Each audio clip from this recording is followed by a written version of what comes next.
Someone Else's War is a novel that tells the story of my grandmother, who was a spy in Greece in the Second World War.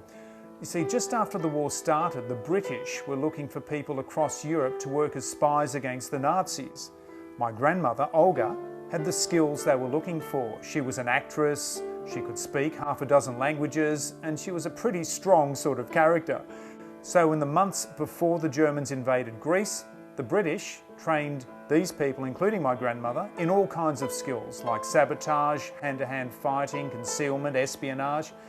So when the Germans did invade in 1941, she went to work, helping smuggle Allied airmen out of the country under the noses of the Germans.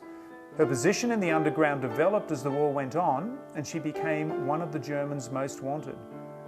But this novel is not just about my grandmother in war. It's about her daughters who were in Australia at the time. She had 5 children, but something happened in that family. There was a tragedy that broke the marriage, and that led her to be in Athens at the time that the Italians and then the Germans invaded in what was to be a very nasty invasion.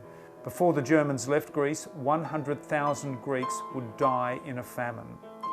Now, while she's sabotaging, fighting and spying in Greece, her children faced war in Australia as well. And what I wanted to do with this novel was to explore how the stories of mother and daughters fitted together, because her children thought that she was dead, and Olga was in some kind of time lock, still thinking of her daughters as young girls, but they had grown into women.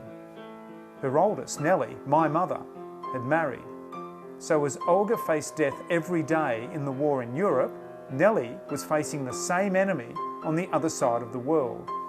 I've tried in Someone Else's War to take the reader through the events of 2 countries and the lives of 2 women, mother and daughter. But most important, it's a story about 2 strong women who did more than just survive in that most terrible of times. Every day, the stories from across the world make Someone Else's War just as relevant now as it ever was. I hope you enjoy it and are uplifted by it.